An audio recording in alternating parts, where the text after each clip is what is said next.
Mesdemoiselles, Messieurs, bonjour, bon réveil, bonne journée, bonne année. Meilleurs vœux pour la nouvelle année 2025 avec plein de réussite et succès. Nous sommes avec vous comme chaque jeudi en direct de la station régionale de Béchar pour un rendez-vous de 1h30, de 8h à 9h30. Nous allons vous accompagner avec un bouquet varié comme à chaque fois. Donc restez avec nous. Nous reviendrons juste après ce jingle avec l'invité de la matinale.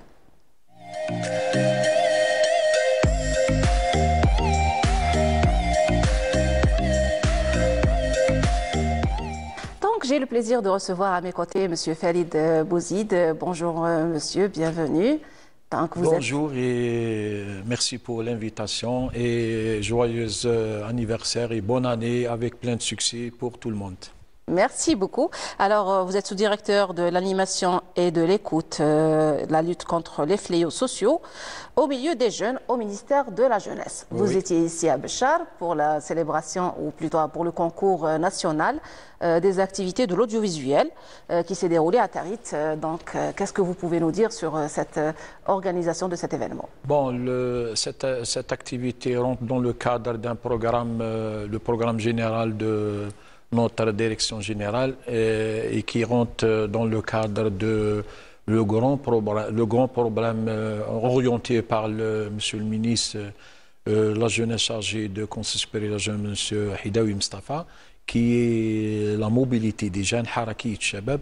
Donc, c'est articulé sur une période qui s'est articulée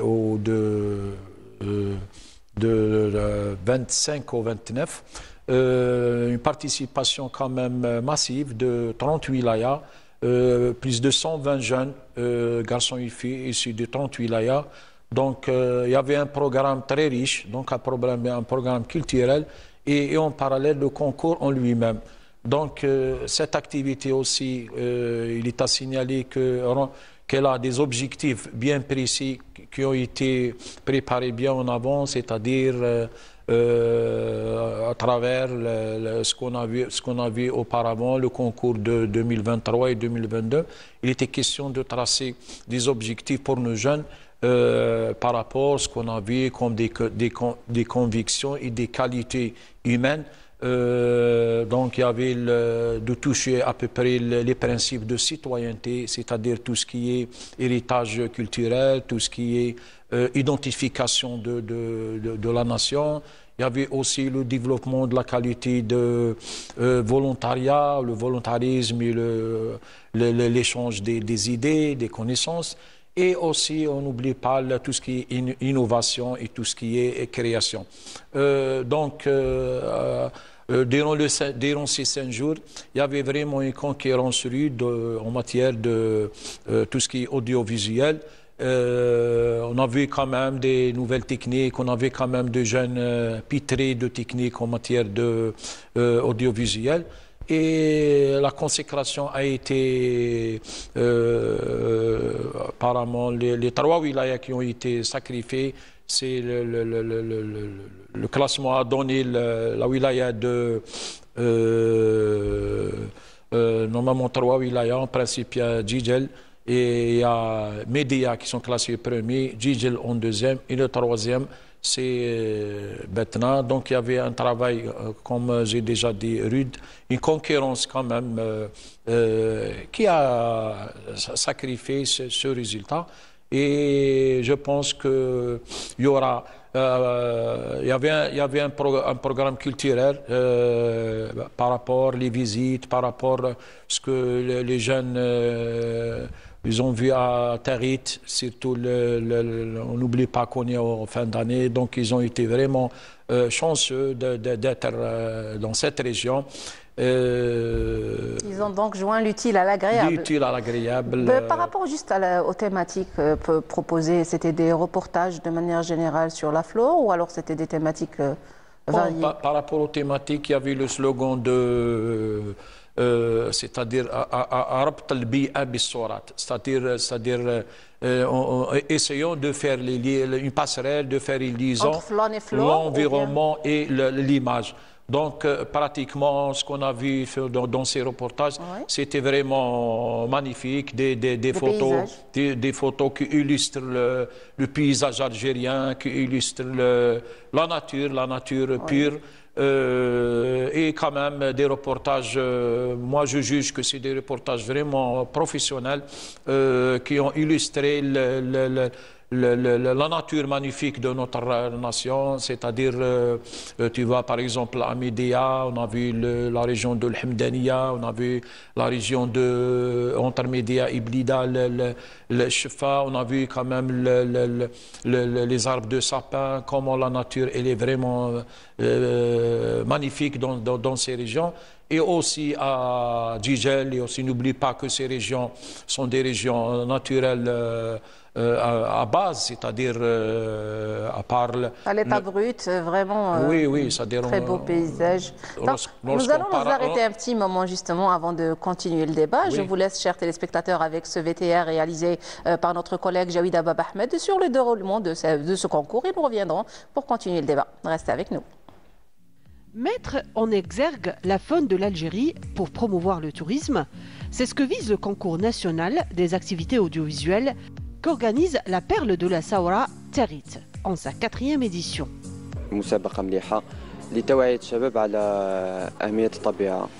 C'est une aubaine pour sensibiliser les gens sur l'importance de préserver la nature, y compris la faune.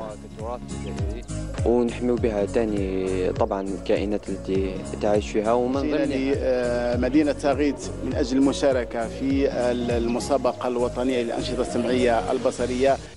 Nous sommes venus à Tarit pour participer au concours national des activités audiovisuelles. C'est un vrai moment de découverte, de rencontre. Notre but, c'est d'ancrer l'esprit du patriotisme et d'échanges culturels entre les jeunes.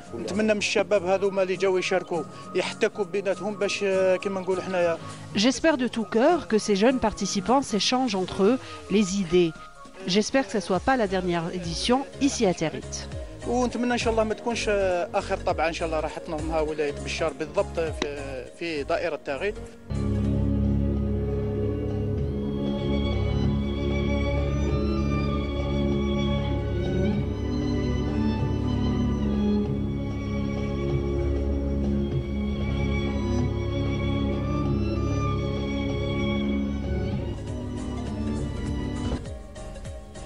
Des documentaires et reportages réalisés par les amoureux de la faune, venus de plus de 30 wilayas, ont été diffusés lors de cette manifestation culturelle.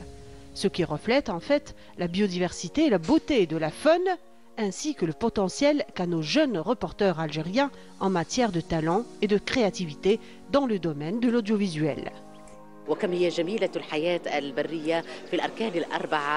Les jeunes ont été très talentueux en matière de prise de vue, de réalisation, du commentaire, tout ce qui concerne l'audiovisuel.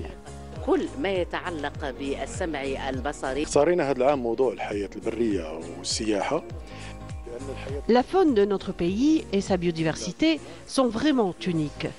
Il est très important de les préserver.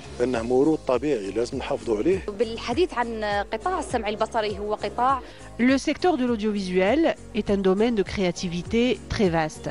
Chacun a son talent. En ce qui concerne le commentaire, le montage, la prise de vue, c'est une occasion d'échange, d'expérience.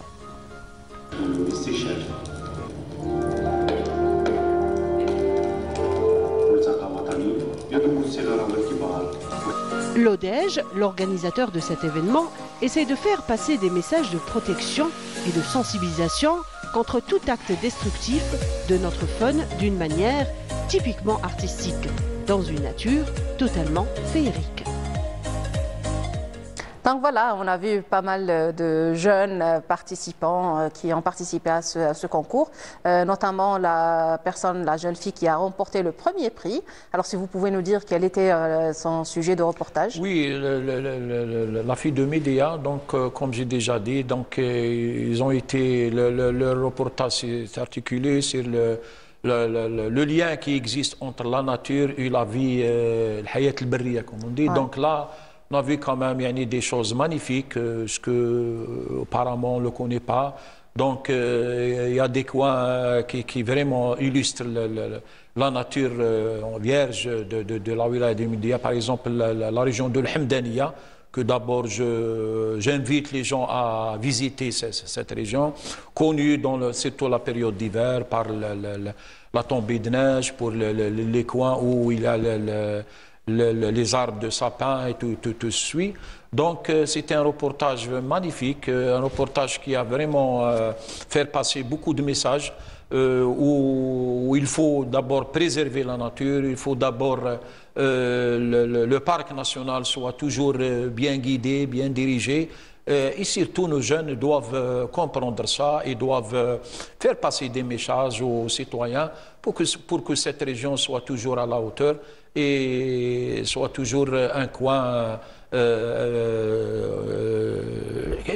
qui doit être visité. Fréquenté, voilà. De toute manière, nous avons un pays magnifique avec des paysages ensorcelants, on va dire, parce que vraiment ça, c'est attractif, c'est varié, on a entre la verdure, entre le Sahara, le désert, le REG, franchement, il y a un changement à visiter, à voir. Malheureusement, beaucoup de gens ne connaissent pas son pays.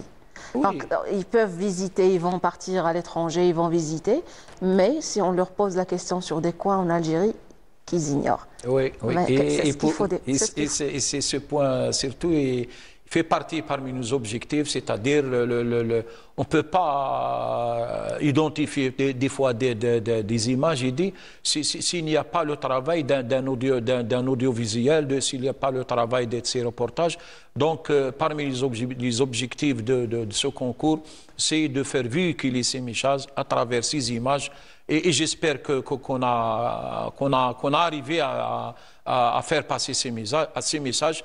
Et là, je lance un appel pour les citoyens, pour les visiteurs, comme j'ai déjà parlé, de visiter d'abord ces coins et pourquoi pas d'être toujours à l'image c'est-à-dire là où on passe, il faut qu'on laisse des souvenirs, mais il y a toujours à signaler aussi le travail vraiment magnifique de ces jeunes dans ces commentaires, c'est-à-dire on a quand même vu ils ont pu quand même développer leurs capacités, renforcer ces capacités en matière d'audiovisuel. On a fait quand même des échanges, des idées par rapport au matériel.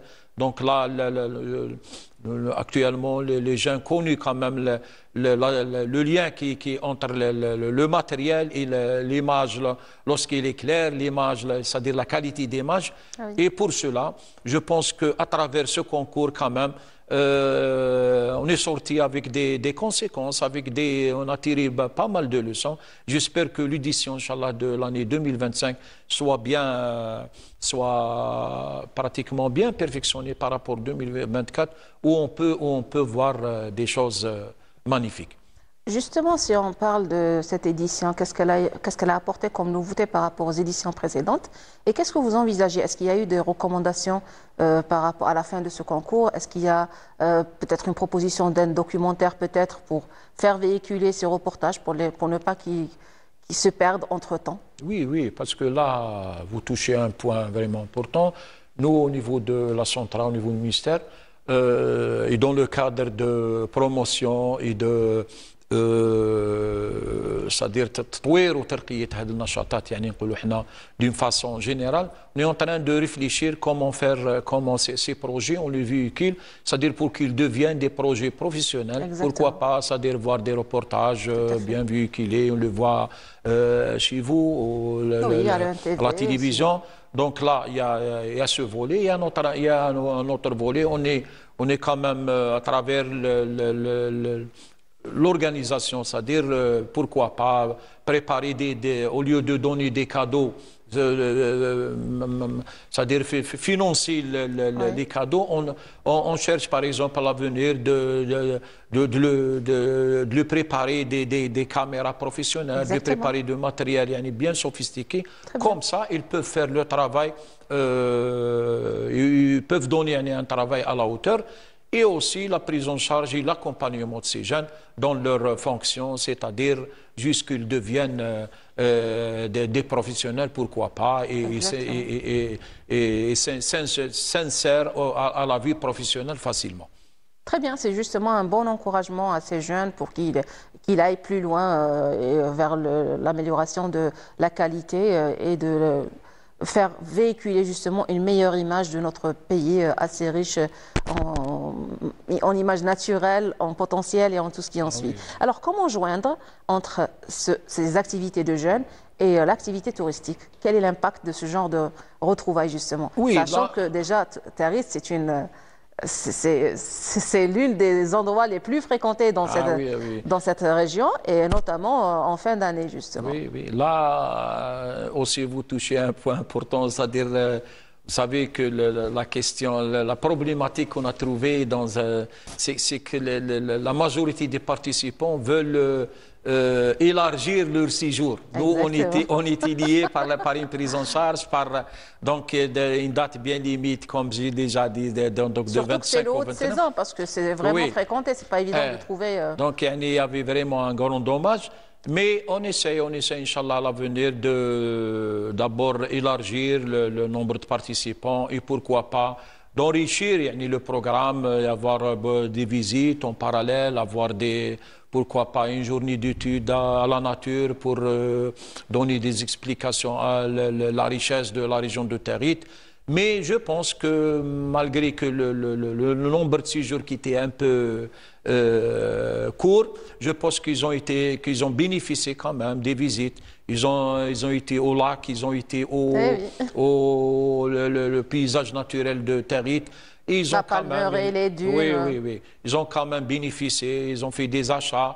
Ils étaient très satisfaits et leur souhait de rester à Tarit.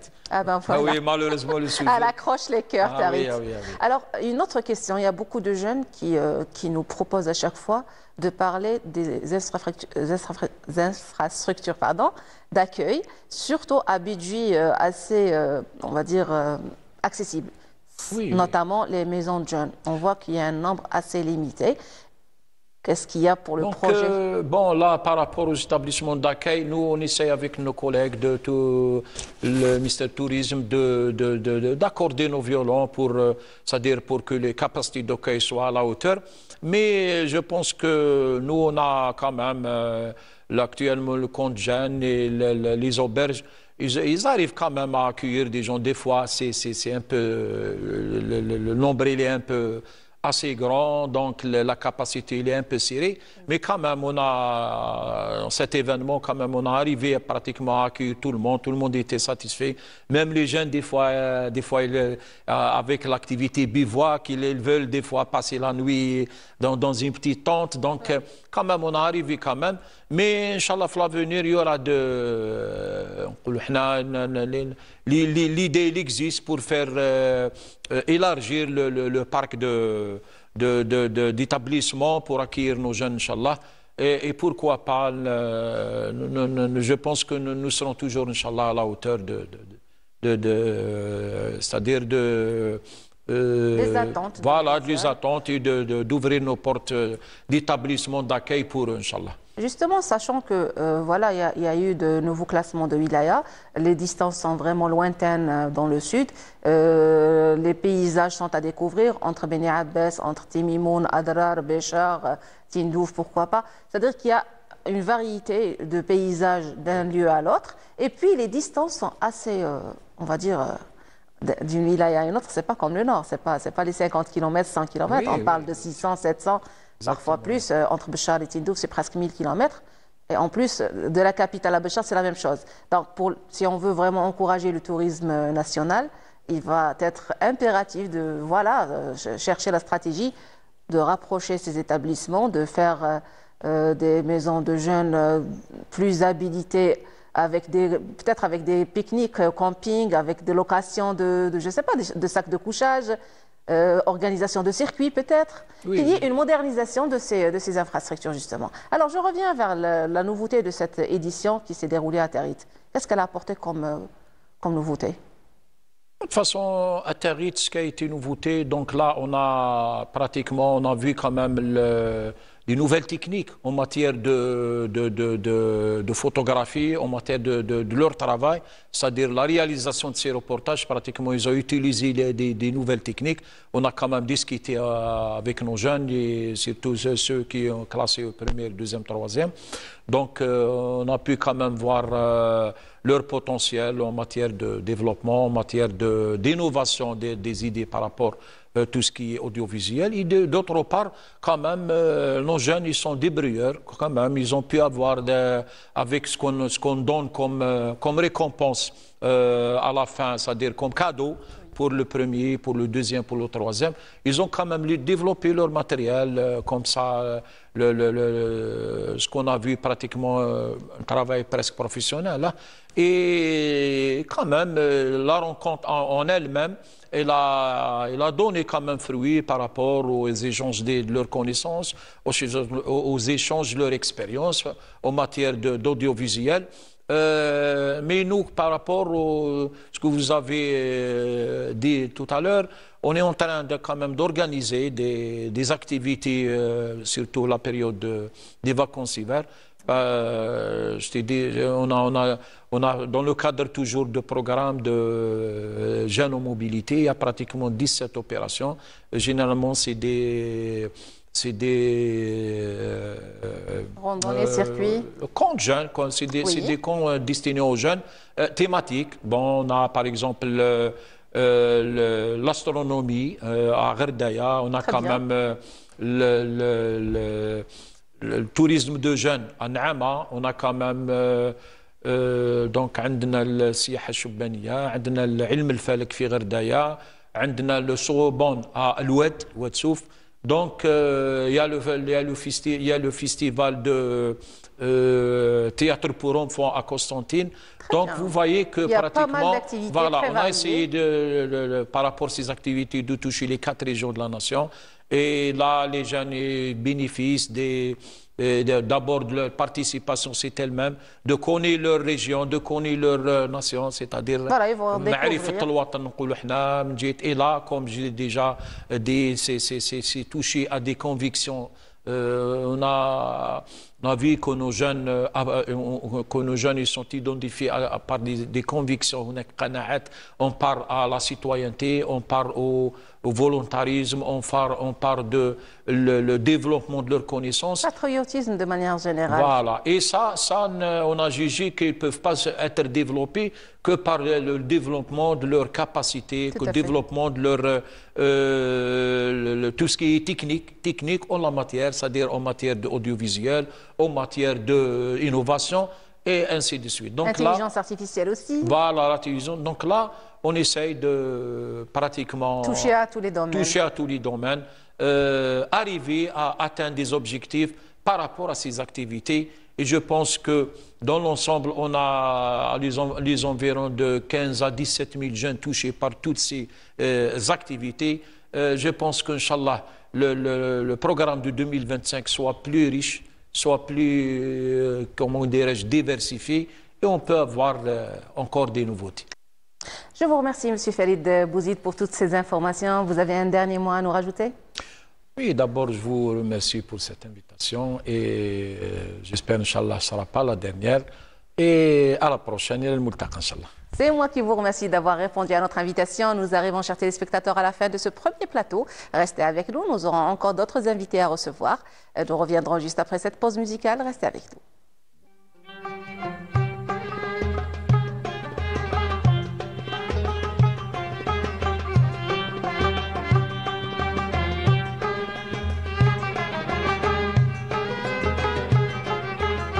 مضرة سعدنا شي اليام زيارة النبي المصطفى مرضي طوال وعيت من التخمام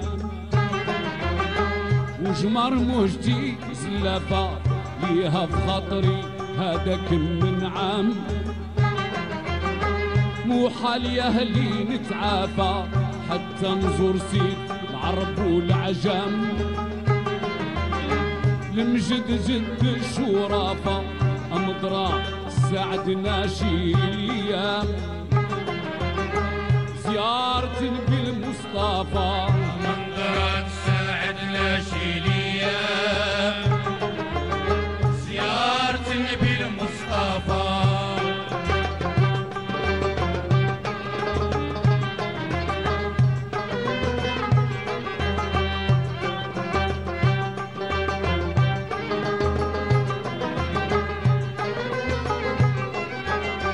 مضرة زماني يرضى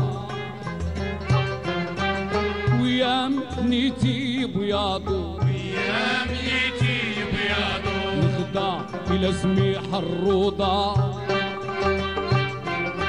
وندير القليب غرادو ندير القليب غرادو عندي 4 زين النوضة محتفل في نواضو محتفل في نواضو ويداي نور ما يحكم فيه الجام خفيف غالب الرفرافة نخفت ونعاند بيه العلام للدار نسبقو بمسافة منظرة تساعدنا شي ايام زيارة النبي المصطفى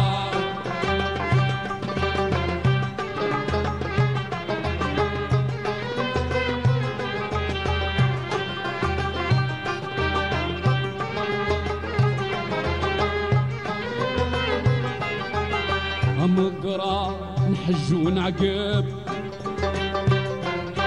لزيارة الشريف العربي زيارة الشريف العربي كيف مقامه ونغرب ونزور نفجا من دنبي نزور نفجا من دنبي رسولنا شفيع مقرب زيارته تسكن قلبي زيارته تسكن قلبي إذا وصلت نشكيله بالآثام عندي حقا نتعافى البرا الفضايل جيتامو سيد الأمة بحر الوفا منظرة تساعدنا شي ايام زيارة النبي المصطفى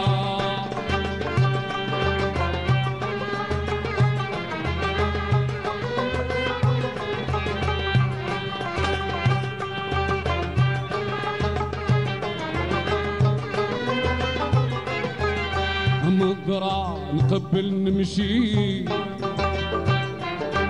للهاشم سميح الشوشة الهاشم سميح الشوشة نخضع إلى بلاد القرشي زيارة همومي تبجى زيارة همومي تفجى عندي 4 رايس حبشي نبدو بعزم على الرمشة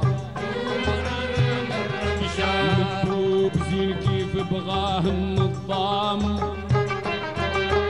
عزتو طانو بكلافة اصبر عليه 6 شهور بعد العام نشاق بيه بلاد مخافة منظرة تساعدنا شي ايام زيارة النبي المصطفى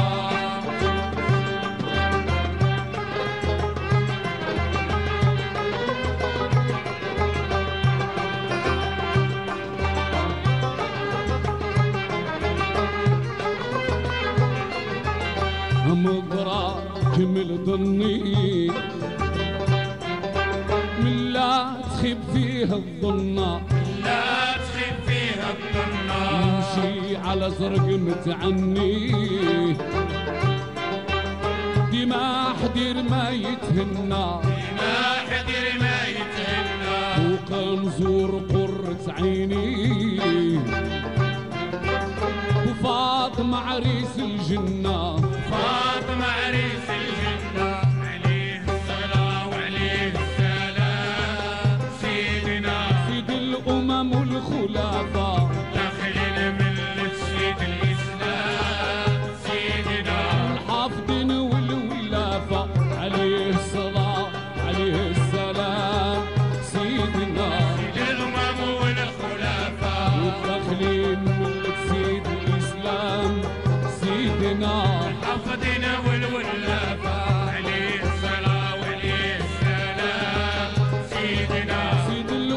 الخلفاء داخلين ملة سيد الإسلام سيدنا الحافظين والولافة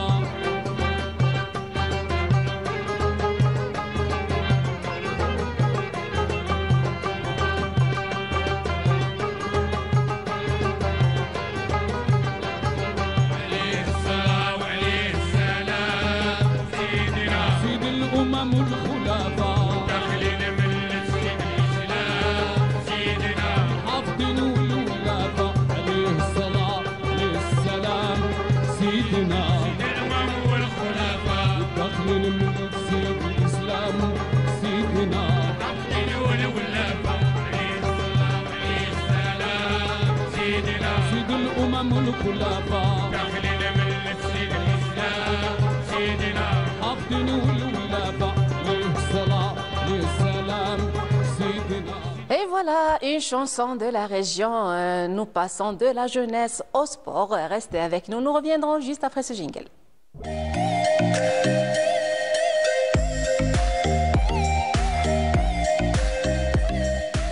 J'ai le plaisir de recevoir à mes côtés Monsieur le DGS, directeur de la jeunesse et des sports, Monsieur Hanli. Bonjour, bienvenue. Bonjour, merci pour l'invitation. C'est moi qui vous remercie de répondre à chaque fois à nos invitations. Justement, nous allons parler du sport foot, je ne sais pas comment vous l'avez appelé. Janoub Foot. Janoub Foot, Voilà. sinon DZ Foot, je ne sais pas trop. Exactement. Alors, Janoub Foot, c'était une opération qui s'est déroulée à Tarit aussi. Voilà, donc entre jeunes des écoliers qui sont Exactement. venus. Alors, qu'est-ce que vous pouvez nous raconter sur le déroulement de cet événement? D'accord. Donc, c'est une opération qui est organisée par une association sportive qui s'appelle Académie Shabab al-Janoub. D'accord. Donc, elle est de Bni Ouennif, récemment créée. Et cette association a lancé ce défi, à savoir de non seulement d'organiser cette opération, et encore plus de la déplacer de Bni Ouennif à Tarit. Donc, de l'idée toujours de joindre l'utile à l'agréable. Oui. Donc, tourisme et activités sportives. Effectivement, c'est une opération qui touche une catégorie bien déterminée, des footballeurs moins de 13 ans, les U13, D'accord. donc qui a eu une forte participation.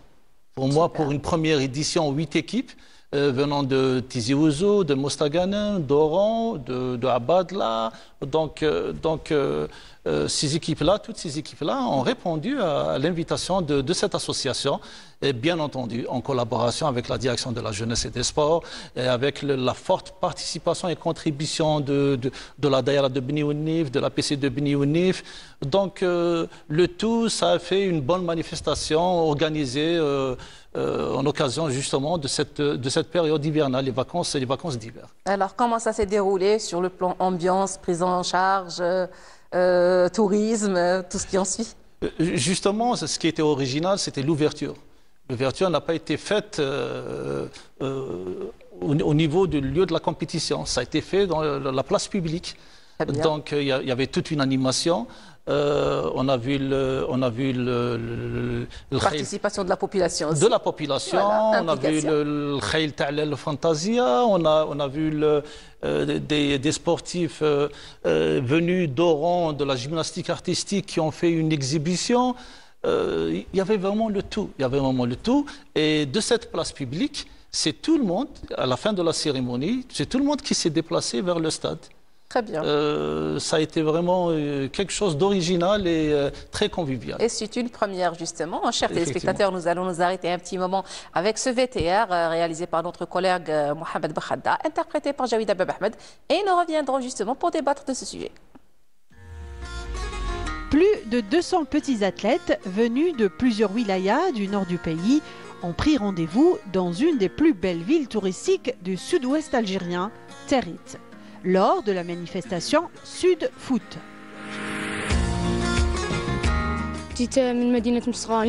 Je suis venue de Mostaganem, de l'académie olympique Mazerran. Nous sommes venus pour participer au tournoi du football à Tarit, en même temps pour découvrir notre pays. Je suis venue au Sahara pour participer au tournoi. Je suis très content. Nous avons été très bien accueillis.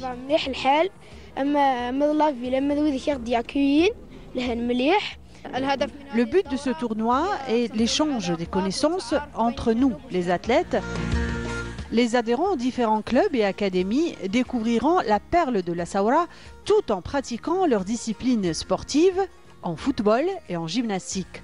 Une manière de booster le tourisme à travers le sport. Nous avons visité le vieux Qsar et les sites archéologiques et l'ancienne ville. Cette manifestation est plutôt touristique que sportive. C'est notre façon de découvrir notre pays et c'est la première fois qu'on visite Territ. Une manifestation de quelques jours durant laquelle la belle Territ expose sa beauté, dévoile la splendeur de sa nature tout en ouvrant une petite icône sur son histoire à ses hôtes. Une véritable occasion d'échange culturel et sportif.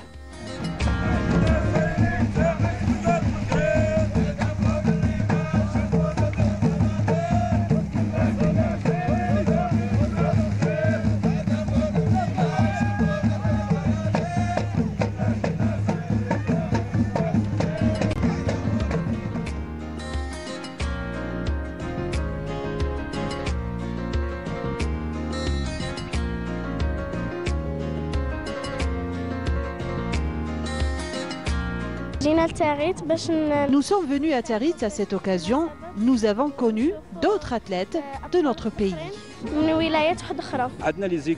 Nous avons rencontré d'autres équipes qui sont venues de plusieurs wilayas du Nord pour qu'il y ait une sorte d'échange de connaissances entre nous les athlètes. L'hiver, c'est eux qui descendent au sud et pendant l'été, vice-versa. Sud Foot en sa première édition cette année, un autre événement qui s'ajoute sur la liste des activités touristiques qui rend Territ encore plus belle et accueillante durant cette rayonnante période hivernale.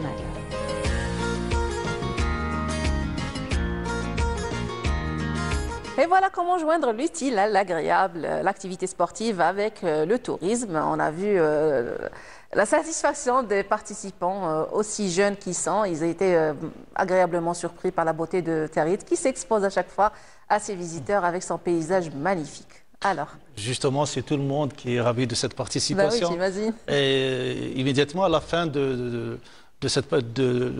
ce tournoi, on nous demande à chaque fois, il y aura certainement une prochaine édition.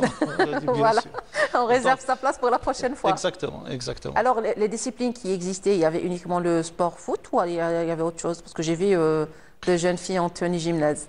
Justement, on a profité pour faire une petite exhibition en quelque sorte. C'est des athlètes, c'est des sportifs venant de Tlemcen. De Tlemcen. Sont venus, sont déplacés avec leur entraîneur et président. Donc c'est toujours dans le cadre des échanges. C'est une première, effectivement. Et maintenant, pour l'association, elle aura un défi à relever. Il faut que la prochaine édition soit meilleure que celle-là et avec une forte participation, encore plus de 8 équipes.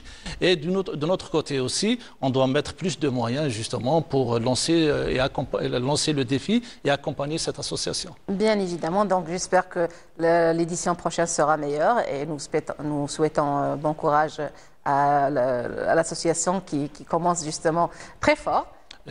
J'espère qu'elle aura encore à avancer plus rapidement. Je reviens à la délégation qui a été représentée Béchar dans d'autres disciplines, dans d'autres événements, notamment à l'Oued et à Alger aussi. Voilà. Donc effectivement, il y a eu une délégation qui est partie d'ici composée de 65 sportifs. Cette délégation a participé à ce qu'on appelle la semaine olympique, réservée pour les sports du Sud. Donc c'est la 17e édition. Et bien entendu, l'organisation et tout ce qui va avec, ça vient du comité olympique, puisqu'on l'appelle la semaine olympique. Ma foi, la participation elle a été plus qu'honorable. On a enregistré plus de 50 médailles pour la wilaya de Béchar, plus aussi des résultats réalisés dans les sports collectifs, comme par exemple le volleyball sur sable, qui ont eu la première place. Les filles ont obtenu la première place. Le basketball, ils ont eu la deuxième place. La natation, rien que la natation, elle a obtenu 17 médailles. Waouh! La boxe a obtenu 10 médailles. On a tendance à penser que les gens du Sud ne savent pas nager. Au contraire. Et en boxe aussi, il y a eu 10 médailles. sans oublier aussi l'athlétisme aussi, dans ses différentes épreuves, à savoir les relais, les lancers et les sauts. Donc, cette semaine olympique a été très, très bénéfique. Du 21... Bénéfique et honorable. Hein. Et honorable, quand justement. on voit des résultats pareils, ça fait plaisir. Exactement, du 21 au 28. Donc, cette délégation a été reçue le dimanche passé. Donc, personnellement, je les ai reçus. Ah, elle était de retour déjà, d'accord. De retour. Oui. Donc, tout le monde était content. Bon, il y avait certes les traits de la fatigue, mais la satisfaction était là. Tout le monde, la fierté était là aussi d'avoir bien représenté la wilaya. Oui. Donc pour nous, une belle expérience et enrichissante aussi. Enrichissante. Donc d'un côté, nous avons le sport scolaire que nous sommes en train de développer justement et de faire avancer. Justement, à l'occasion, il y a le championnat national scolaire, sport scolaire qui va démarrer le 7 janvier. Donc au niveau de toutes les wilayas, ça aussi, ça sera un autre défi à lancer. Donc ma foi, nous sommes en train de passer une étape de transition. Là, nous retrouvons un programme très très riche. Et ce qui est bien aussi, là, nous revenons un peu à nos sources. C'est que là, on revient aux jeunes, on revient aux scolaires. On revient à tout ce qui est formation. Future, voilà, il faut les préparer à partir de maintenant. Exactement. Si on veut avoir de bons athlètes dans l'avenir, il faut commencer maintenant. Et si on veut avoir de bons citoyens de demain, c'est à partir de là qu'il faut les récupérer, aussi jeunes qu'ils soient. Exactement. On a vu le tournoi de Sud Foot, c'est les moins de 13 ans. Oui. Là, la semaine olympique, c'est des jeunes écoliers. Là aussi, il y a aussi un autre tournoi. Une autre participation qui est les jeux nationaux, les jeux sportifs nationaux qui a eu lieu à Alger. Donc cette manifestation aussi a connu plusieurs étapes. Elle a connu une étape wilaya où la présélection. La présélection. Donc elle a eu lieu le 25 octobre. Ensuite une étape régionale qui a eu lieu à Al-Bayt du 1er au 3 novembre. Là aussi, nous avons participé avec 97, j'ai bien dit 97 éléments. Et sur les 97 éléments, nous avons participé avec, on a eu 57 qui se sont qualifiés à la phase finale à Alger. Alors, les disciplines, c'était quoi? Les disciplines, donc, nous avons la natation, nous avons la boxe, nous avons le basket, il y a aussi le handisport. Handisport qu'on n'a pas retrouvé dans la semaine olympique, mais qu'on retrouve dans cette compétition à Alger. Nous avons aussi les disciplines réservées pour les sourds-muets. Ah, très bien. Il y a eu la participation et justement, nos athlètes ont obtenu aussi des médailles ça fait dans plaisir. Cette discipline. Donc là, elle est vraiment présente. Exactement. Pour un directeur de la jeunesse et des sports, je ne peux qu'être fier de tous ces résultats-là. Et je pense que ce n'est que le début. Là, toute cette catégorie de jeunes, à savoir les écoles de football, les autres disciplines, ont besoin d'un accompagnement logistique, par les moyens logistiques, pédagogiques. Donc, c'est à nous d'aller trouver cette source de financement, justement, pour faire de sorte que ces athlètes-là ne s'arrêtent pas là, que leur carrière ne fait que commencer. C'est ce que j'allais poser justement comme question. Comment faire pour... Est-ce qu'il y a une stratégie pour accompagner ces jeunes pour qu'ils deviennent les professionnels de demain? Justement, d'où la politique du président de la République de relancer le sport scolaire. Tout à fait. On sait très bien qu'on ne commence pas par le sport universitaire. Le sport universitaire, c'est une étape avancée. Donc, on commence par le palier le plus bas. Diagnostic, formation et... Exactement. Voilà. Effectivement. Donc, au final, on va recevoir... Là, je pense que nous ne sommes pas revenus à cette stratégie pour rien. On a vu qu'il y a un vide au niveau de la formation des clubs. Et vu le manque de moyens au niveau des clubs, donc on s'est dit pourquoi pas? Pourquoi ne pas revenir à ce que le sport scolaire nous a donné dans le passé? Oui. Donc je pense que c'est une stratégie qui va donner ses fruits.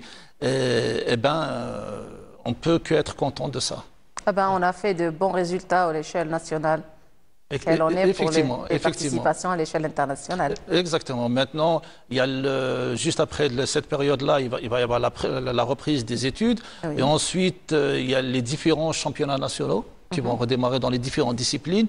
Là encore, on doit accompagner les élites, nos élites, ces athlètes qui sont perfectibles, sur qui on peut compter pour l'avenir. Donc, à ce moment-là, encore une fois, ce que j'ai dit tout à l'heure, nous avons le devoir d'aller chercher les sources de financement pour ne pas laisser ces athlètes-là, ces enfants-là livrés à eux-mêmes. Très bien. Alors, est-ce qu'il y a une compétition à l'étranger par rapport aux athlètes de Béchar actuellement? Justement, là maintenant, on vient d'obtenir des résultats. Oui. Ces résultats-là vont faire objet de convocation au niveau des différentes sélections. Très bien. Donc là, on verra ça peut-être pendant le mois pendant les vacances de printemps. Si ce n'est pas une participation internationale, ça sera au moins des stages organisés. Exactement. Pour regrouper ces athlètes-là. On verra ce que ça va donner. Ils font de bons résultats à l'intérieur. Il va falloir se classer par qui l'extérieur. Voilà, je vous souhaite beaucoup de courage, beaucoup de réussite, surtout à nos athlètes, à nos enfants qui ont été nos représentants de manière très honorable. Vous avez un dernier mot à ajouter? Non, tout simplement qu'il y a des défis qu'il faut lancer. Ben oui. Ce que je viens de citer tout à l'heure en fait partie. Donc, il ne faut pas se limiter à ces résultats-là. Ces athlètes-là qui viennent de réaliser des résultats, ils attendent un écho. Ils attendent à ce qu'il y ait une réponse de notre part. Voilà, eux, ils ont posé le problème à leur façon. Voilà de quoi nous sommes capables. Et bien, de votre côté, qu'est-ce que vous pouvez nous offrir? Une coupe, une médaille, c'est bien, mais ça serait dommage de les laisser accrochés au mur sans... Non, pour ça, déjà on va organiser une réception par rapport à tous ces résultats obtenus avec les responsables locaux. Mais en plus de ça, on va les accompagner. Nous allons les accompagner. C'est surtout l'accompagnement dont ils ont besoin. Exactement. En organisant des stages, encore une fois, nous allons essayer de les regrouper. Il y a aussi le rôle de l'éducation, de l'académie qui va jouer le rôle, son rôle aussi. Donc, le projet voilà.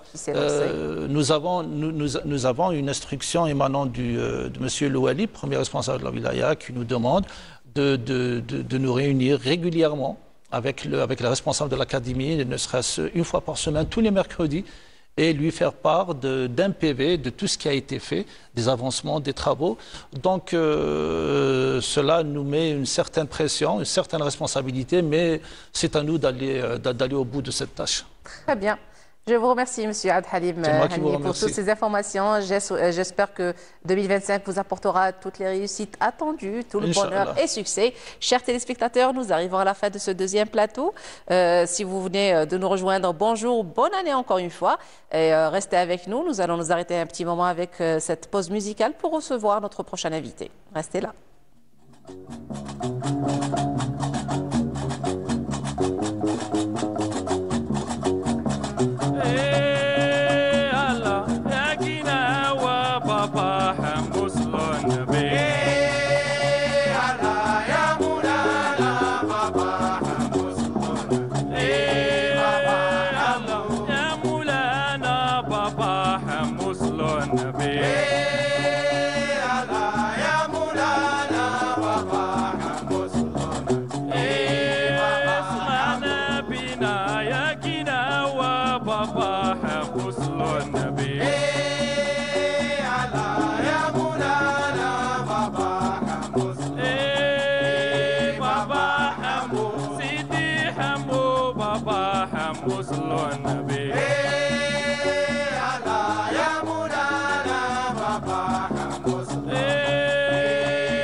بابا حمو عشاق النسوان بابا حمو صلوا النبي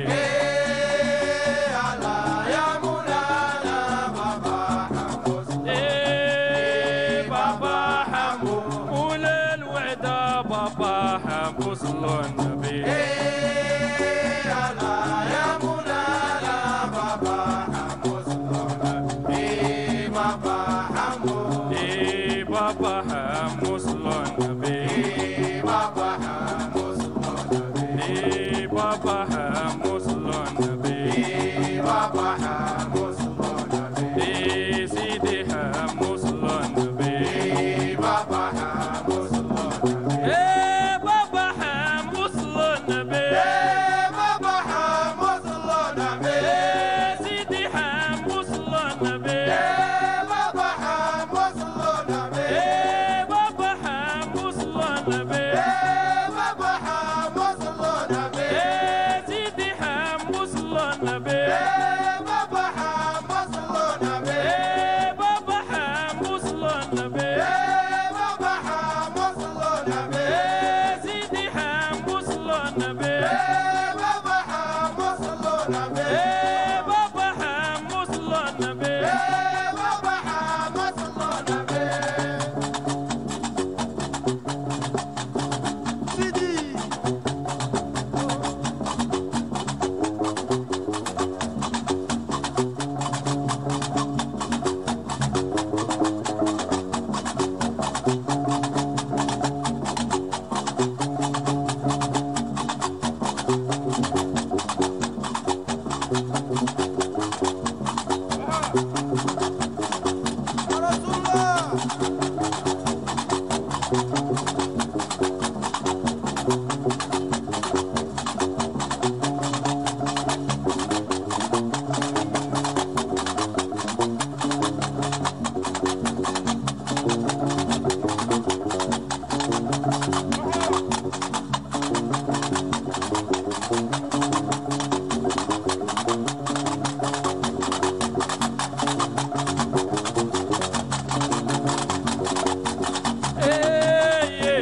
يا ولي ويي يا ولي أشهد لا إله إلا الله بابا حمو صلوا النبي يا ولي ويي يا ولي أشهد لا إله إلا الله بابا حمو صلوا النبي يا ولي ويي يا ولي أشهد لا إله إلا الله بابا حمو صلوا النبي يا ولي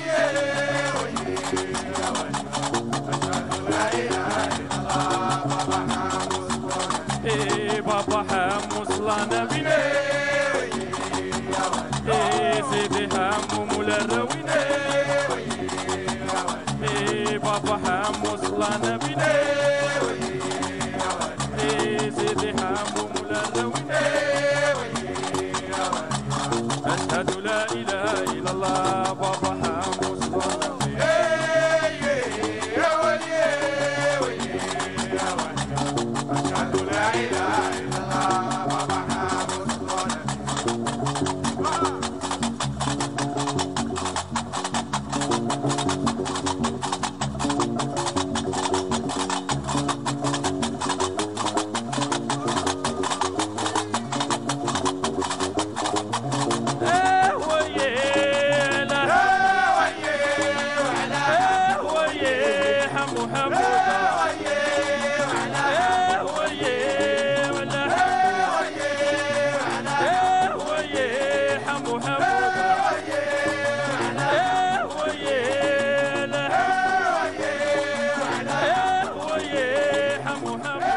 Bonjour chers téléspectateurs, en direct de la station régionale de Béchar. Nous sommes avec vous comme chaque jeudi sur votre émission Bonjour d'Algérie. Et j'ai le plaisir de recevoir à mes côtés le sous-lieutenant Baali Boubacar, chargé de communication de la protection civile.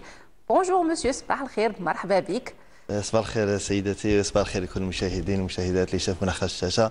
ان شاء الله تكون مرافقه طيبه ومشاهده ممتعه ان شاء الله. ان شاء الله. اهلا وسهلا بك. Justement, nous allons parler des activités de la protection civile وش هي اهم النشاطات اللي درتوها نهايه السنه هذه، خاصه انه يعني المنطقه كان فيها توافد كبير للسياح ولسائقي المركبات. طبعا هو بسم الله الرحمن الرحيم، هو طبعا هو النشاطات اللي تقدمها اللي دارتها المديريه العامه للحمايه المدنيه في شهر هذا ديسمبر تقريبا. كانت القافله الطبيه اللي كانت يعني نظمتها تقريبا كل سنه، التي تدخل في اطار يعني تقديم يعني افضل خدمه عموميه صحيه لفائده ممكن المناطق المعزوله، البدو الرحل اللي متواجدين يعني في مناطق يعني شاسعه جغرافيا على مستوى ولايه بشار. القافله هذه الطبيه هذه يعني انطلقت تقريبا في 16 ولايه من الولايات الجنوبيه والولايات الهضاب العليا. كان الانطلاق الرسمي تاعها كان على مستوى ولايه الوادي، شرف عليها يعني اطارات من المديريه العامه للحمايه المدنيه، ممثلين عن المدير العام للحمايه المدنيه العقيد بوعلام بوغلاف، وين انطلقت تقريبا على مستوى كذلك ولايه بشار. ولايه بشار احنا كذلك حضرنا لهذه القافله، وفرنا تقريبا في كل الامكانيات الماديه والبشريه، وشرف على واش كان فيها القافله كمشاركه؟ طبعا هو القافله هذه كان اولا شرف على انطلاق تاع الرسمي سيد والي ولايه بشار، ويعطيها فريق طبي من المديريه العامه للحمايه المدنيه. الحمد لله المديريه العامه للحمايه المدنيه تسخر باطباء تخصص الطب الاستعجالي تابعين للمديريه العامه للحمايه المدنيه، ومنهم من يعمل في تدخلات الخاصه باستجابه للنداءات الخاصه بالحمايه المدنيه اثناء تدخلات مختلف تدخلات الاسعاف واجلاء وحتى انقاذ. اذا فالقافله هذه اللي كانت على مستوى مديريه الحمايه المدنيه لولايه بشار كانت يعني تسير وفق برنامج تم اعداده مسبق. البدايه تسير توجه الى المناطق المعزوله والنائيه، ونتوجه كذلك للبدو والرحل اللي يتغيروا من مكان الى مكان. بصح واش ديروا عندهم كي تروحوا طبعا هو الهدف تاعها واش هو يعني فك العزله عن هؤلاء الناس المتواجدين في الاخر، وتقديم يعني الفحوصات الطبيه، ويعني التقديم فضلا عن تقديم كذلك الحصص تاع الادويه مجانيه، بالاضافه الى لي سونسيبيليزاسيون تاع انواعهم في مختلف المخاطر اللي ممكن يتعرضوا لها. احنا عارفوا ان فصل الشتاء فيه نوعا ما نسبه من الامراض اللي هي امراض المعديه، الامراض اللي ممكن تتنقل عن طريق المياه، فضلا عن الاسفيكسين تاع المونوكسيد الكربون، كيفاش يوعوا كيفاش يحموا نفوسهم من الاختناقات بصفه عامه، لانه هذه المناطق تاع النائيه والمعزوله نوعا ما يعني الثقافه الوقائيه او الفكر الوقائي يعني ما عندهم ناقص شويه، والرصيد تاعهم يعني ناقص مقارنه بارابور للمواطنين المتواجدين على مستوى يعني مدينه بشار. اذا فكل الجهود هذه اللي اطرتها المديريه العامه للحمايه المدنيه تبقى على عاتقنا، اننا كي نتوجهوا لهم نعمل على يعني تمرير بعض الرسائل الوقائيه ومن اجل الحفاظ على سلامتهم. اذا فكل هذه يعني القافله هذه سخرنا فيها تقريبا كل الامكانيات سواء الماديه والبشريه من سيارات اسعاف حتى تسمح للاطباء انهم يزاولوا يعني هذه المهام تاعهم بكل اريحيه، ومعهم ممرضي الحمايه المدنيه. على كل حال كان يعني استفاد تقريبا من هذه يعني الاسر واللي توجه لهم استفادوا تقريبا 152 ما يزيد عن 152 فرد من نساء رجال اطفال تحصلوا على الادويه مجانيه. وفرنا لهم يعني كل الظروف اللي تسمح لهم انهم يقدموا لهذا الاطباء لهذا المرضى هذو. ضف الى ذلك انه هذا العمل هذا راه يستمر يعني كل سنه، راه تقوم به المديريه العامه للحمايه المدنيه في نهايه يعني كل سنه، حتى يعني ماشي نقولوا ننساو هاد الناس هادو، ولكن تبقى على عاتقنا اننا نتقربوا منهم كل سنه. حيث ان هذه العمليه هذه راها نذكروا انه العمليه كانت بالتنسيق مع مديريه الصحه، وين دعمونا باطباء في مختلف يعني تخصصات طب العيون لي جينيراليست باش هما يواكبوا معنا العمليه هذه. والحمد لله وقفت يعني في ظروف كما كان مسطر لها، ظروف يعني الحمد لله فات مليحه. لقد استحسان تقريبا حتى الناس اللي توجهنا لهم، انه الشيء الايجابي انه هاد الناس اللي كنا نتوجه لهم تقريبا بداو يعتادوا على القدوم تاعنا، بداو يستناونا بداو يفرحوا، بداو يعني شفنا انه بداو يسقسوا حتى عبر التليفون، يقول لك هل المصالح الحمايه المدنيه انهم راهو جايين؟ نقول لهم احنا جايين، ما تخافوش، ما تستناونا. كاين هناك جهاز الحمايه المدنيه ان شاء الله ما ينساش كاع المواطنين اللي راهم متواجدين في المناطق النائيه. ضيف الى ذلك هذا ما يخص يعني للقافله الطبيه. هناك عمل اخر اللي هو تعرف ان ولايه بشار مؤخرا في هذه الفتره هذه تشهد يعني اقبال كبير للمواطنين الوافدين الى دائره التغيث. اذا ما يستوجب على جهاز الحمايه المدنيه انه يرافق هذه الفئه هذه من اجل توفير السلامه العامه من مختلف الاخطار الاخطاء الكبيره اللي احنا نسجلوها تقريبا كل سنه هي لي زاكسيدون سيركيلاسيون على مستوى يعني سير لا رود دو ناسيونال رقم 100 الطريق الوطني رقم 110 الرابط بين دائره تاغيت وولايه بشار اللي يشهد حركيه يعني نقولوا معتبره ومكثفه. اذا فيبقى على عاتق يعني مصالح الحمايه المدنيه ولايه بشار انها تعمل على عده نقاط. النقطه الاولى اللي هي اننا نوفروا يعني عده نقاط نتواجد فيها جهاز الحمايه المدنيه عده امنيه من اجل يعني مرافقه المواطنين على مستوى دائره تاغيت وعلى مستوى الطريق الوطني رقم 110 وين تم استحداث جهاز مكون من سيارة إسعاف وشاحنة إطفاء حتى يعني لا قدر الله يكون وقع حادث مرور لا قدر في هذه النقطة هذه يكون تدخل سريع ونقص ديك الفترة الزمنية والاستجابة تكون يعني سريعة جدا حتى نتكفلوا بالمواطنين ونحافظوا لهم على السلامة تاعهم. نضيف إلى ذلك أنه ساهمنا في عدد المرات أنه شاركنا مع الحملة اللي طلقتها قيادة الدرك الوطني في عملية توعية وتحسيس وإرشاد المواطنين لأنه الطريق الصحراوي يختلف تماما عن الطرق يعني الشماليه لأن الطريق المؤدي لدائره تاغيت فيه بعض يعني المخاطر لازم على المواطن انه يعرفوها وتقرب طبعا انه دائره تاغيت فيها النقطه الاولى كما ذكرتي فيها المنعرجات بكثره فيها خطر اصطدام السيارات بالجمال السائبه اللي تقطع الطرقات خصوصا في الصباح وخصوصا في الليل وين تكون الرؤيه نقدر نقولوا منعدمه. ضيف الى ذلك فيها منحدرات فيها مرتفعات اللي ممكن تحجب الرؤيه عن سيارات اخرى. اذا ما يعني نمروا لهذه النصائح للسواق حتى السائق يعرف وين راه متوجه بياخذ الحذر تاعه. نقطه التوعيه وين كنتوا حاطينها؟ طبعا هي النقطه الاولى كانت مدخل بلديه بشار والنقطه اللي كانت يوم الثلاثاء كانت على مستوى يعني البرونشمون لطريق وطني رقم 6 مع الطريق الوطني رقم 110 وين يشهد يعني حركه معتبره. كنا تركزنا في ديك النقطه اننا كل وافد قبل ما يدخل دائره تاغيت ويتوجه لذاك الطريق نعطوه النقاط بعد لا دونك قال هذا الطريق هذا لازم عليه يعرف واش هي الاجراءات اللي يتخذها لانه دائما واش نقولوا انه السائق الوقائي واش هو السائق الذي يعرف نوع الخطر ويجتنبه حفاظا على سلامته ويتوقع الاخطاء الاخرين كذلك ويجتنبها من اجل الحفاظ على السلامه تاعه. وحنا ماذا بينا كل الناس هذو الله يجوا لولايه بشار كما يجي باغي يفوت يعني فتره سياحيه انه يولي سالم الى اهله من بعد جميع المشاكل من بعد يعني جميع لا قدر الله صرات ان اكسيدون سيركيلاسيون نحافظوا على السلامه تاعو. وهي يعني مزينها انه السائق هذا لما يجي لولايه بشار ويدي عليها فكره مليحه ما يديش عليها يعني فكره يعني سلبيه. هذا كلها تبقى على يعني المواطن انه يكون يعني يرفع نوعا ما سقف الوعي ويحافظ على السلامه تاعو مختلف الاخطار. طبعا ان شاء الله. هذا كان بالنسبه لي لا كارافان ميديكال اللي كانت مع لا كونتريبيسيون تاع لا دي اس بي لا ديريكسيون دو لا سونتي. لا سونتي وي. اون ا بارلي اوسي دو لا كونتريبيسيون تاعكم في les problèmes de circulation, les accidents de circulation. Il y a un volet très important اللي هو الغاز اكسيد احادي الكربون في هذه الفتره هذه طبعا تكثر فيها حالات الاختناق في المنطقه. طبعا هو يبقى على عاتقنا يعني احنا كمصالح حمايه مدنيه وتطبيق دائما توجيهات تعليمات المدير العام للحمايه المدنيه ان هناك برنامج يبدا منذ بدايه يعني فتره الشتاء من اجل مرافقه المواطنين توعيتهم من اجل يعني تحسيسهم بالوقايه من مختلف الاخطار لا سيما خطر غاز احادي اكسيد الكربون اللي هو مونوكسيد الكربون. في هذه دو ديرنيير سيمين خصوصا في هذه الفتره طبعا زاد درجه البروده زادت طبعا يعني في الشتاء كان متاخر. هاد الاسبوعين الاخيرين يعني ترتفع تخاف فيها درجه الحراره بزاف وكان هناك درجه بروده عاليه. اذا اكيد كما ذكرتي انه سيلجا كثير من المواطنين لاستعمال اجهزه التدفئه. والحادثه اللي صارت على مستوى ولايه بشار في حادثه تسرب غاز مسبوع بانفجار احنا كنا راح نشوفوا هذه الصور وممكن تعلق عليهم تحكي لنا على طبعا. هو الانفجار هذا اللي وقع على مستوى يعني سكنه 1500 على مستوى بلديه ولايه بشار هذا تسرب غاز مسبوع بانفجار هو ادى يعني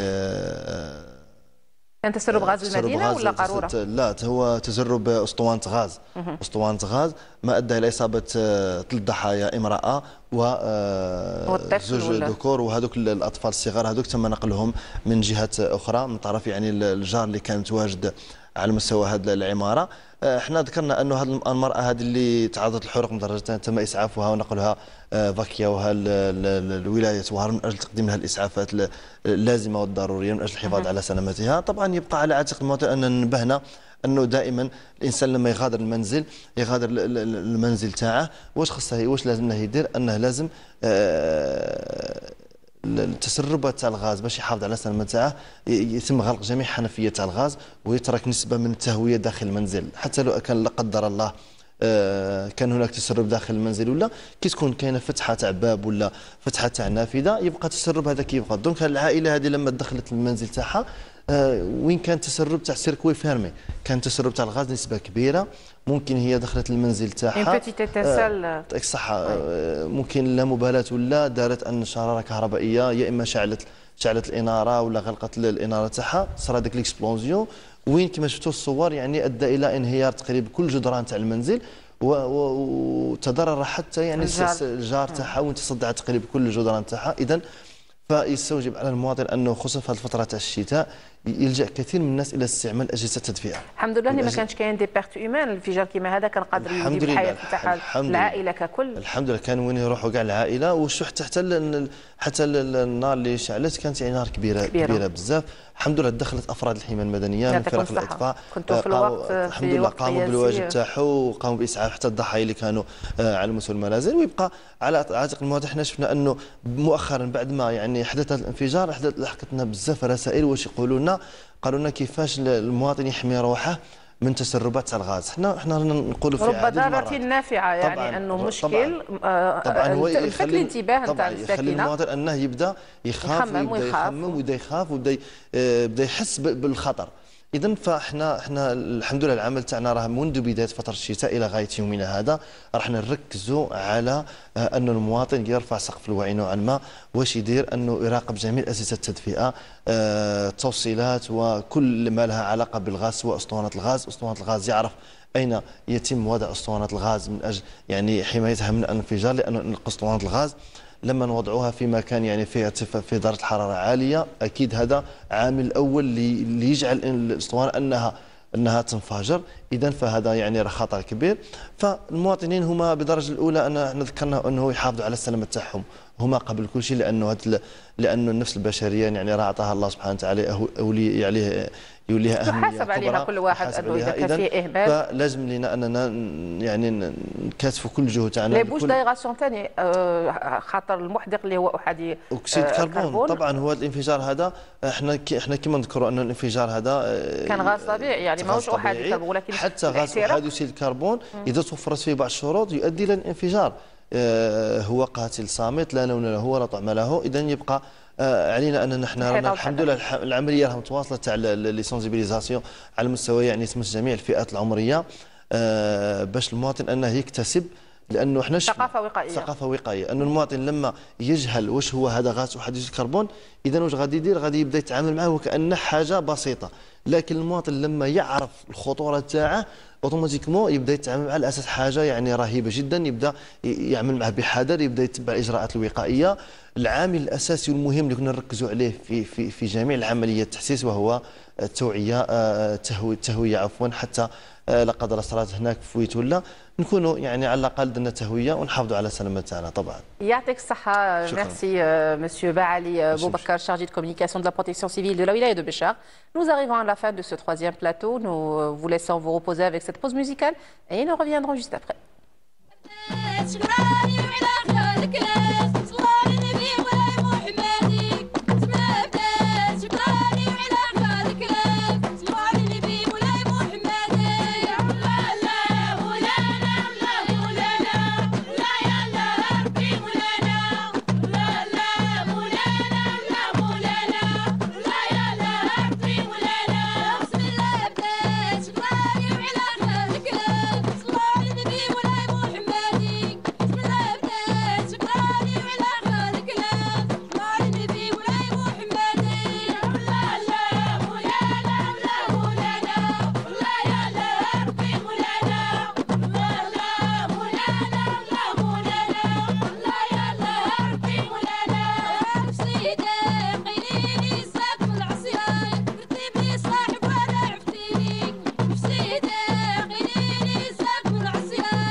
chers téléspectateurs, nous arrivons à notre quatrième plateau avec mon quatrième invité, M. Brahim Ben Abdrahman, chef de service à la DSP, la direction de la santé et de la wilaya de Béchar. Vous êtes chef de service de la prévention. Bonjour et bienvenue et bonne année par la même occasion. À vous de même, bonjour à vous et au grand public téléspectateur de cette fameuse chaîne. Merci beaucoup. Alors, pour parler de la prévention, quel en est de ce sujet au niveau de la wilaya de Béchar, les activités que vous faites à partir de la direction de la santé pour prévenir des maladies courantes, surtout de cette saison? Bon, tout d'abord, je tiens à remercier tout d'abord la télévision algérienne qui nous a donné cette occasion pour exprimer ou bien pour éclairer la population le rôle de la prévention au niveau général et à la wilaya de Béchar précisément. C'est ce que je veux dire, c'est la prévention, c'est le barrage sanitaire. La prévention, c'est l'investissement le moins coûteux avec des grands résultats, avec des résultats énormes. Investir 1 dinar en prévention, c'est gagner entre 20 et 30 dinars en curatif. Et prévenir vaut mieux que guérir.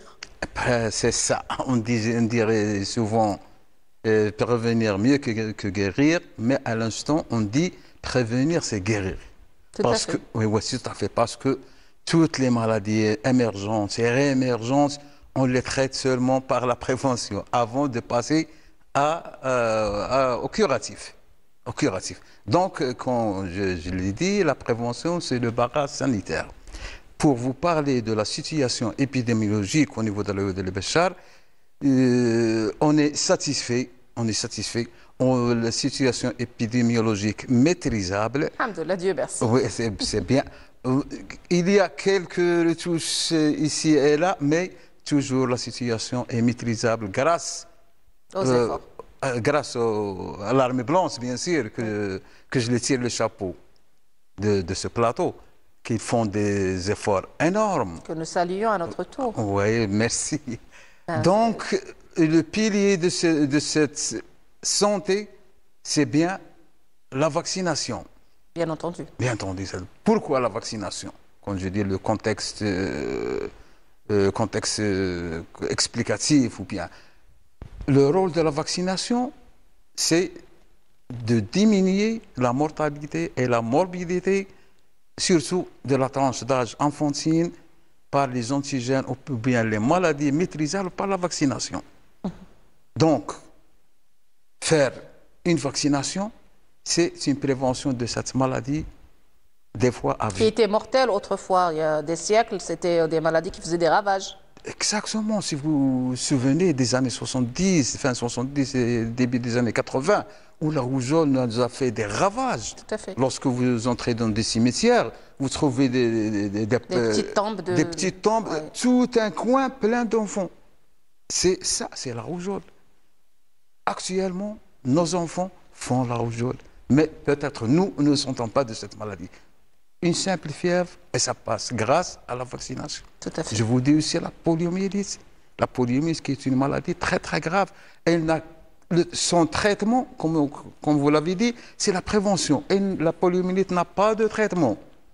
Et malheureusement, il n'a que de fin de l'enfant, soit la mort, soit la paralysie totale. À vie. Ouais. Donc, 2 gouttes, comme on dirait, au lieu de piquer. Oui. Donc, on avait tendance à écouter ce refrain de publicité qui revenait, on a grandi avec, justement. Exactement. C'était un refrain que tout le monde connaissait, qu'on avait appris par cœur, et les rendez-vous étaient incontournables. Exactement. Là, la rougeole, comme vous l'avez dit, la variole, on a éliminé la variole. Alhamdoulilah. On a éliminé la tuberculose, elle a fait des ravages. Oui. On a fait maintenant l'hépatite virale B, la polio, comme je vous l'ai dit, la diphtérie, le tétanos, le coqueluche. Vraiment, c'est des maladies très très graves et malheureusement sont transmissibles et très très contagieuses. C'est grâce à la vaccination qu'on a freiné ce fléau. qui fait des décennies un grand problème de la santé publique. Et l'Algérie fournit un effort énorme dans ce sens, justement, pour prévenir la population, éviter les périodes de contamination. On a tendance à faire des quarantaines pour les endroits touchés, les campagnes de sensibilisation, les campagnes de vaccination et tout ce qui en suit. C'est un effort énorme, avec un argent fou d'ailleurs. Oui, oui, bien sûr, bien sûr. À noter que la vaccination en Algérie est obligatoire et gratuite. Tout à fait. Pour tout enfant algérien. Qu'on dirait obligatoire et gratuite. La vaccination, qu'est-ce qu'on entend par la vaccination toujours? Si on se souvient des derniers cas déclarés à Tamarast de la poliomyélite, qui était un cas importé des frontières. Oui, des frontières, des voisins, bien sûr. Malheureusement, nos voisins, on ne connaît pas leur statut vaccinal. Ils n'ont pas une carte ni un carnet de vaccination pour voir leur vaccination. Alors, l'Algérie a été dans l'obligation de programmer ou d'organiser des campagnes de consolidation de vaccination par le MVPO2, qui est un virus dérivé des vaccins. Notamment à Béchar, après les dernières inondations, des crues qu'on a vécues, et aussi la déclaration de la diphtérie dans quelques wilayas limitrophes, on a anticipé. Vraiment, on a anticipé, et je remercie le directeur de la santé de la population de Béchar. On a donné des instructions à tous les établissements publics de santé de proximité d'organiser une mini-campagne pour rattraper les enfants non vaccinés ou qui ont un retard de vaccination dans le calendrier vaccinal, qui est le programme élargi de vaccination. À une époque, il y avait une rupture de vaccins au niveau des centres de santé et les parents se rendaient, notamment les mamans, se rendaient pour vaccin. Ils ne trouvaient pas le vaccin disponible. Parfois, on parlait c'était pas le cas de la monodose, on parlait de groupes qu'il fallait attendre que les gens se réunissent pour avoir un nombre limité et tout ça. Ça n'existe plus. Ça n'existe plus. Vous me rappelez des récents calendriers vaccinaux qui s'est appliqué à partir du 16 octobre 2023. On a limité le passage des enfants. On a limité le nombre d'injections. On a éradiqué les rendez-vous. Donc, avant, on avait une journée par semaine de vaccination.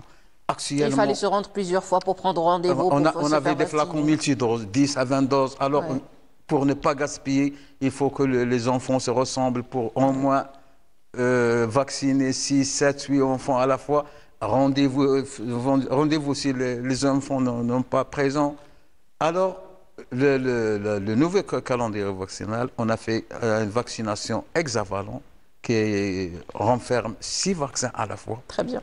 On a, diminué les passages, mais unidose au lieu de multidose, on les a rendus unidose. Donc, les parents, ils sont bien satisfaits. Ainsi que et les enfants aussi, ils vont diminuer le nombre de piqûres. Ils sont plus qu'heureux. Ils sont plus qu'heureux, là. Ah oui, ils ont une contrainte lorsqu'ils voient la blouse. Ah bah oui. Nombreux sont ceux qui avaient vraiment peur de se rendre. Que de la piqûre, de l'injection. Tout à fait. Même au niveau des écoles, des établissements primaires. Ah oui. Alors, dernièrement, c'est une tradition qui est devenue nationale. Entre le 15 et le 21 décembre du mois 2024, le ministère a organisé une campagne de consolidation nationale de la vaccination pour augmenter le taux de la couverture vaccinale, pour toucher le grand nombre d'enfants à vacciner, et ce, dans les zones éparses, les zones d'ombre, les régions nomades, dans les quartiers limitrophes de la ville. D'ailleurs, vous avez fait une campagne avec la protection civile pour atteindre les endroits d'ombre dans une caravane médicale qui a fait le tour de des périmètres de la Wilaya. Nous avons une caravane, mensuellement, nous avons une délégation médicale Ah, donc c'est chaque mois que vous faites ça? Chaque mois qu'on fait ça. Bien. Le secteur de la santé, pour vacciner. Je sais qu'une fois vous êtes allé avec le Croissant Rouge, une fois avec la protection civile, donc c'est à titre d'exemple. Occasionnel. Mais sinon, vous le faites à longueur d'année chaque mois. Chaque mois, on fait des tournées médicales, une tournée médicale qui touche les zones éparses, les zones d'ombre, les régions nomades, avec le médecin, le chirurgien dentiste, la sage-femme, l'agent vaccinatrice, les vaccins, etc. Mais voilà, la prévention commence par là, justement. Pour éliminer la propagation de ces maladies. Tout à fait. Oui. Alors, on a parlé de la prévention de la vaccination chez les enfants. Il y a une autre catégorie des gens sensibles, les maladies chroniques, les femmes enceintes et tout ce qui en suit, par exemple, pour les maladies chroniques, ou pour le vaccin de la grippe, justement, l'intérêt de faire pour éliminer le taux de mortalité, diminuer les symptômes et tout ce qui en suit. Exactement. C'est une occasion. C'est une occasion d'inviter tous les personnages au-delà de 65 ans, les malades chroniques, que ce soit les HTA, les diabétiques, les IRC, tous ces malades chroniques sont invités. Vulnérables. Oui, c'est une population vulnérable. Et même les enfants. Les enfants qui ont atteint des maladies chroniques sont invités de faire leur vaccination antigrippale. On est dans la saison qui commençait du mois d'octobre jusqu'au mois d'avril 2025. Alors, vous êtes invités, vous êtes une population vulnérable, à risque. Alors, il faut dépêcher et faire notre vaccination. Il y a aussi le DT, diphtérie tétanos, pour les adultes. Comme vous le savez, tous les 10 ans, nous avons un rappel, soit que ce soit dans le service des médecines de travail, les femmes enceintes sont tenues aussi. Ah ben, je ne le savais pas, je viens de l'apprendre. Merci pour l'information. Il faut l'apprendre tous les 10 ans. Chaque 10 ans, d'accord. Chaque 10 ans, on fait un rappel de diphtérie tétanos. Comment? Parce que la vaccination en Algérie, elle a un bon statut vaccinal au niveau international. On est chapeauté par l'OMS et l'UNICEF. Donc, nos programmes de vaccination vont en parallèle avec les situations épidémiologiques mondiales. À la naissance, nous avons la vaccination de tuberculose et l'hépatite B. À 2 mois, nous avons l'hexavalent qui compte 6 antigènes, en plus le pneumo et le VPI. À 4 mois, la même vaccination. À 12 mois, la même vaccination. À 11 mois, la première prise du ROR, qui est le rubéole, la rougeole, les oreillons à la rubéole. À 18 mois, le rappel. Et à 6 ans, à la scolaire, on prend le tétravalent. En première année moyenne, en première année secondaire. Et au-delà de 18 ans, on est tenu tous les 10 ans de prendre cette vaccination contre la diphtérie et le tétanos. Merci beaucoup pour toutes ces précisions et informations. Je vous remercie d'avoir été avec nous dans ce plateau. Chers téléspectateurs, nous arrivons à la fin de cette édition. Nous étions avec vous en direct de Béchar, de la station régionale de Béchar. Je vous donne rendez-vous jeudi prochain à la même heure sur la même chaîne. Restez fidèles au programme de Canal Algérie. Au revoir et à très bientôt.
نشرب رايب ما تحلالي قعده وليدي غايب